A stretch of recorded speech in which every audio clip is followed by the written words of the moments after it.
दर्शकों, पांडुपुत्र अर्जुन को महाभारत का सबसे प्रमुख नायक माना जाता है, जिसके शौर्य और रण कौशल के बारे में हम सभी जानते हैं। परंतु दोस्तों, आज के इस एपिसोड में मैं आपको अर्जुन के जीवन से जुड़े कुछ ऐसी कथाओं के बारे में बताऊंगा जिसे हर कोई जानना चाहता है। इस एपिसोड में मैं आपको बताऊंगा कि अर्जुन ने द्रौपदी के अलावा और कितनी कन्याओं से विवाह किया था और उनके कितने पुत्र थे। तो चलिए बिना किसी देरी के शुरू करते हैं अर्जुन के जीवन से जुड़ी ये गाथा। नमस्कार दर्शकों, द डिवाइन टेल्स पर आपका स्वागत है। दोस्तों, महाभारत के आदि पर्व में वर्णित कथा के अनुसार लाक्षागृह कांड के बाद जब पांचों पांडव अपनी माता कुंती के साथ वन में अपना समय व्यतीत कर रहे थे, उसी समय पांचाल नरेश द्रुपद ने अपनी पुत्री के लिए स्वयंवर का आयोजन किया, जिसे जीतकर अर्जुन ने अपना सबसे पहला विवाह रचाया। परंतु जब वो द्रौपदी को लेकर वन लौटे तो कुंती की एक भूल के कारण द्रौपदी को पांचों पांडवों से विवाह करना पड़ा, जिसके बाद नारद जी के कहने पर पांडव ने द्रौपदी के साथ रहने का समय निश्चित कर लिया। इसी दौरान जब एक दिन द्रौपदी युधिष्ठिर के साथ अपने कक्ष में थीं, उसी समय एक ब्राह्मण अर्जुन के पास अपनी गायों की रक्षा के लिए विनती करने पहुंचा और अर्जुन ने उस ब्राह्मण को गायों की रक्षा का वचन दे दिया। परंतु बाद में उन्हें ध्यान आया कि वो अपना धनुष उसी कक्ष में भूल आए हैं जहां इस समय युधिष्ठिर और द्रौपदी हैं।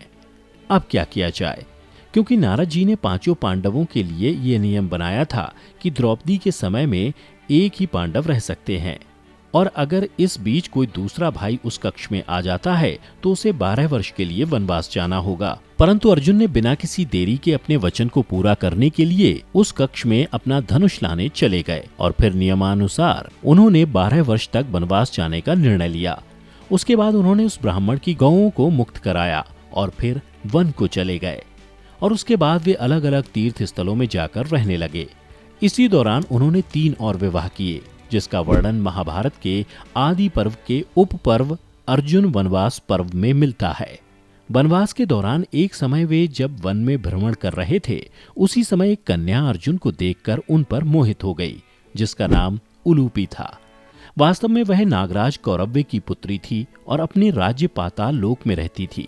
उसके बाद अगले दिन जब अर्जुन गंगा नदी में स्नान कर रहे थे, तब उलूपी वहां अपने नाग रूप में आई और नदी के अंदर जाकर अर्जुन का पैर खींचकर पाताल लोक लेकर चली गई।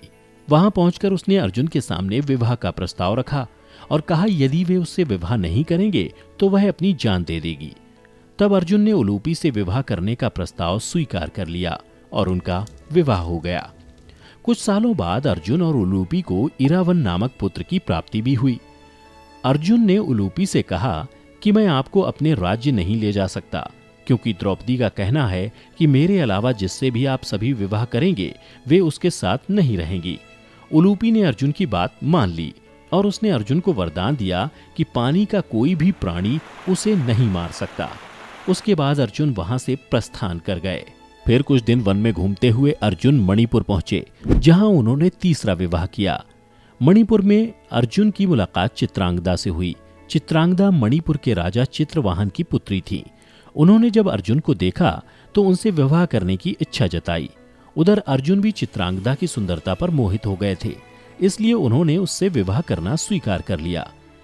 किंतु राजा चित्रवाहन की एक ही शर्त थी कि उनकी पुत्री का जो पुत्र होगा वह उनके साथ मणिपुर में ही रहेगा। चित्रवाहन ने ये शर्त इसलिए रखी क्योंकि उनका कोई पुत्र नहीं था और यदि उनकी पुत्री का विवाह होता तो वह भी अपने ससुराल चली जाती, तो उसका वंश कभी आगे नहीं बढ़ सकता था। अर्जुन ने यह स्वीकार कर लिया। उसके बाद अर्जुन ने चित्रांगदा के साथ विवाह किया और उससे उन्हें एक पुत्र की प्राप्ति हुई, जिसका नाम बब्रुवाहन पड़ा और वह अपने नाना के साथ मणिपुर में ही रहने लगा। उसके बाद अर्जुन ने वहां से भी आगे प्रस्थान कर गए। अर्जुन अपने वनवास के दौरान तीर्थ यात्रा कर रहे थे और अंत में वे घूमते घूमते अपने सखा श्री कृष्ण की नगरी द्वारका पहुंचे। वहां पहुंचकर उन्हें ये सूचना मिली कि बलराम अपनी बहन सुभद्रा का विवाह हस्तिनापुर के युवराज दुर्योधन के साथ कराना चाहते हैं और इस बात से श्री कृष्ण सहमत नहीं हैं। उधर सुभद्रा भी अर्जुन से विवाह करना चाहती थी। वे बचपन से ही उनसे प्रेम करती थीं। श्री कृष्ण भी यही चाहते थे। उन्होंने अर्जुन को पहचान लिया। वे अर्जुन के पास गए और उन्होंने अर्जुन को सुभद्रा हरण की सलाह दी।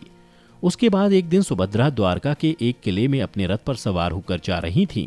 तभी अर्जुन ने उनका हरण करने का निश्चय किया। और श्री कृष्ण की आज्ञा लेकर सुभद्रा को वहां से भगा ले गए। जब ये जानकारी बलराम जी को मिली तब वे इस बात से बहुत क्रोधित हुए, किंतु श्री कृष्ण ने उन्हें बहुत समझाया और वे अर्जुन और सुभद्रा के विवाह के लिए मान गए और बहुत सा धन, रथ, घोड़े, हाथी और दास दासी उनको दहेज में दिए। इस प्रकार अर्जुन और सुभद्रा का विवाह संपन्न हो गया। कुछ समय बाद इन दोनों से अभिमन्यु नाम के एक पुत्र हुए, जिनके बारे में हम सभी जानते ही हैं। तो दोस्तों, इस प्रकार अर्जुन ने 4 विवाह किए थे, जिससे 4 पुत्र हुए थे, जिसमें अर्जुन और द्रौपदी के पुत्र का नाम श्रुतकर्मा था। तो दोस्तों, उम्मीद करता हूं कि आपको हमारी ये जानकारी पसंद आई होगी और आज आपने कुछ नया भी जाना होगा। तो अगर आपने कुछ नया सीखा है, इस वीडियो को अधिक से अधिक लाइक करें और शेयर करें। साथ ही अगर आप हमारे चैनल पर नए हैं तो इसे अभी सब्सक्राइब कर लें। और हाँ, अगर आप हमारा ये वीडियो फेसबुक पर देख रहे हैं तो हमारे फेसबुक पेज को भी अवश्य ही लाइक करें। आज की वीडियो में इतना ही। अब हमें दीजिए इजाजत। वीडियो को अंत तक देखते रहने के लिए आपका बहुत बहुत शुक्रिया।